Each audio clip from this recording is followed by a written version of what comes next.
illustrated by Thomas Boatwright. The room grows smaller as Uncle Jasper, Seth, Odie, Thomas, and I crowded around Anna, who continues to coo at the baby. She believes it's wriggling in its empty bottles like it's in her arms. After Thomas explained that Sarah's mouth is too lost in the illusion to hear us talking, Uncle Jasper described how Anna was able to save him from the same fate before. I don't have the strength to do it, Uncle Jasper said, and it might not even work. It was a shot, I replied. Then, the instant you start manipulating the sand, the queen will be alerted to our presence, said Frosten. You must be a patient child and mover in your commitment to liberate her. I'm not concerned about the last part, I say as I kneel down before Anna. She pushes a little piece of dark hair and a piece of hair behind her ear. I am struck by how content she seems, as if nothing could be wrong with the world. It's not real, I remind myself, and place my hand in her forearm. It feels like billions of tiny, classified insects are swarming beneath my palm. I realize the sand is covering her in an imperceptibly thin coating. With a deep breath, I concentrate intensely on the sand flowing over her. Imagine it and loathing my body pull me deeper and deeper. I close my eyes and prickling electric sensations pulse over me.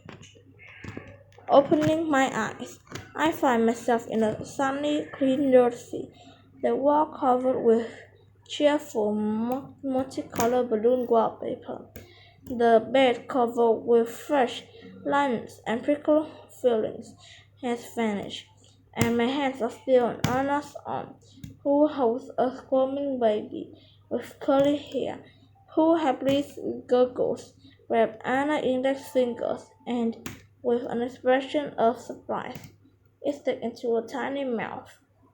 Almost immediately, I am nearly overwhelmed by the sensation that this place is warm, sun, bright color, and happy sounds. It's more authentic than the existence that I had come from me. Maybe it could be better stay here rather than return, since everything was so scary back there, where people were waiting, but becoming hazy. Maybe off the delusions, but no. I remember someone who was there saying nothing we see is real. Remember that, say to yourself. Concentrate on remembering that none of it is real. It's not real. I think focusing on the word because it's important. It's not real. It's not real. It's not real. I say out loud. It's not real. Anna looks up at me and thinks might be surprised. Oh my, who might you be, young lady? Her smile is gentle and kind. It's not real. What did you say? It's not real. It's not real. I'm shaking my head now. I hear thunderous crack, and a fissure appears in the wall beside me as Anna, now terrified, protectively covers the baby, who lets a heart-wrenching wail. It's not real. It's not real. Why are you doing this? Anna cries as tears begin to fall from her eye into the screeching baby. The wallpaper begins to fade and cool, and the bedding flares on its own. I'm sorry, I say, realizing that I'm forcing her back to harsh reality. This is for the best. It has to be. This isn't real. The words feel all encompassing. It's not real. It's not real. I continue, suddenly feeling the electric pulse of the sand again. I imagine the invisible layer sloughing off like a Next to chest spin, my concentration is fixed on the image, and slowly I feel the sand begin to recede, starting my feet and ascending steadily. My head clears, and I began to remember that I am the warlord of the Queen's castle, and somewhere in this illusion, Uncle Jasper, Seth, Odie, and Thomas are watching me. Then something shifts. It seems as the sand is struggling against my will. I focus even more intensely, but my process is still slushing. Look at Anna, the expression of a pure terror as she shows what believes her child. I realize that the resistance coming from her, she is clinging desperately to the illusion, which to her is more real than anything else. I have to break her free. I shift some of my intention away from enveloping sand bundle of blankets envisioning, for it is really is a pile of sand. A second only a moment, and then the baby and blanket dissolve and shift away. Anna gasped and stared at her hands, the shots providing me a window to concentrate all my effort on shedding the membrane of sand with a great rushing, which the sand falls into the floor and was standing in the dilapidated room with everyone else. Uncle Jasper kneeled down beside me, and Anna shook her head and ran her hand through the hair. After a moment, her eyes seemed to focus again and whispered, Jasper, is that real? Yes, Jasper replies, and the two embraced like old friends they are. I can't believe she started hesitating. It seems so real, the world, and so perfect. How long was I trapped in there? Too long, Jasper says before adding. Yes. Sarah, is she here? Is she okay? I apologize for interrupting this tender reunion, Seth interjects, but we must evacuate this location immediately. As soon as he has spoken, the door to the hallway smashes, but with a smashed shut with an incredible force, and in the next moment it vanishes altogether, becoming a solid wall. I open my mouth as he has spoken. The door to the hallway smashes shut with incredible force, and in the next moment, wait, I open my mouth to speak, but the room suddenly shifts. We all fall to the floor, and I get the distinct sensation that we're actually moving fast. Then, with a violent jerk, we come to halt. The walls and floor crumble when dissipating nothing. We're standing in the most amazing room any of us have beheld. Silver, gold columns climb skyward, seemingly transition to an ordinarily painted ceiling, and the floor, on a mosaic of precious stone, is one to touch. No fires or bulb illuminating the immense room. Instead, everything glows softly with its own light. What a gaudy display! Chef mutters with disgust. Before us, on an extravagant floor made of glasses laced with gold, atop a raised dais, sits the queen, placing perfectly at ease, with a casual smile on her face as she straightened in a wrinkle in a scarlet gown. "You have finally arrived," she says, her voice velvety and kind. "I'm so happy." "We are Jack and Sarah," I yelled. My greeting," the queen says, unceremoniously tapping a finger on the armrest of her throat. "Must be some sort of signal." But out of nowhere, groups of mutated celluloids appeared and grabbed everyone but me. "Let them go!" I screamed. "Of course I will. The last thing I want to do is cause anyone pain. But first I need your help." She says and walked down the stairs, her heels creaking. I'll never help you, I hissed. Before you make any decision, look at this. She lifted her hand and a huge stained glass window on the either side of the dais slid forward with a flick of her finger. The glass separated at the bottom and split the center like a zipper. On one side, I see Sarah and her mom curled up on the couch, like a knife from her house. They are laughing together, a sad face filled with joy I've never seen before. On the other side is Jack, galloping on the great steed full of cottony, looking desperate, a boarding green slap on his face. None of that is real, I say deftly. Look how happy they are, how blissful. How can you say that isn't real? She walks over her shoulder in a many mature gesture. They can feel, taste, and hear, smell everything around them just as you can hear. The only difference is their words of fear with nothing but joy. No pain, sadness, or loss. The queens give me a sorrowful smile. I give them endless happiness, just as I can give it to you. All you have to do is to help me. Is I live happily ever after in your own personal paradise. It's not real though, I snapped.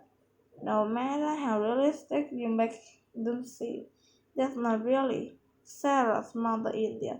That's just a pathetic girl in Jake's world, isn't me? We're out here, feeling the pain and loss you caused by taking them away from us.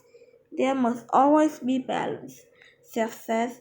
I look down to see him sitting at my other side. I'm not sure when or how he escaped my self-alloys, but I'm happy for the support. By giving this a few eternal happiness to serve your own will, you condemn their families to suffer the agony of losing them. They know nothing of loss. The queen screamed, suddenly furious. The crack in her facade is terrified. It takes her a moment to compose herself again. Perhaps not presently, but they will if your sins come to fruition. Seth says quietly. Happiness and sadness are opposite sides of the same coin. One doesn't exist without the other. Seth's words click in my mind. You can really know what happiness is unless you experience sadness and vice versa. I say, more explaining myself to the queen. The same with all negative emotion. Haven't they spelled enough fear, sadness, and pain? The queen asked, her face becoming a positive sympathy. No, I say, because that's all part of being alive. We experience fear, pain, and sadness, so we can learn and grow to overcome this emotion and find happiness. If we're happy all the time, there's no reason to change and become better. The pain of losing enough first to face the horror, the fear and sadness we both kept is moving forward toward Anna and Jasper. Then a realization hits me in the punch and chest. The opposite is also true. I say, looking at the queen. Someone who only feels sadness and can't move beyond is also stuck. I glimpse a minute shift in the queen's face. My words have struck a chord, but then her skin become polished stone. Um, why have you stayed here all this year manipulating people and this innocent self-voice to do your will and changing the world is something it's not? She began to walk away. Since you have rejected my offer, I have no further need of you, she says, sounding exhausted. Be gone.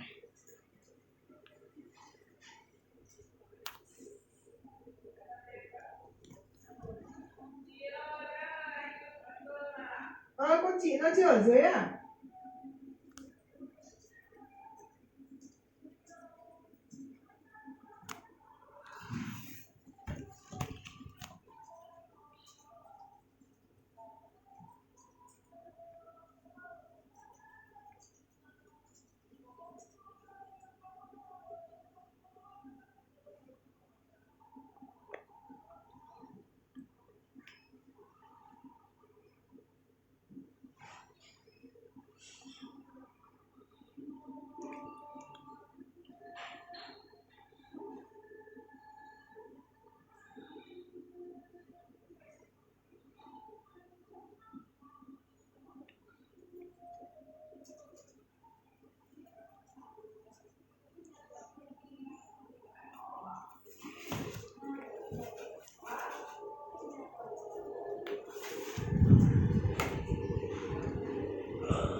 score.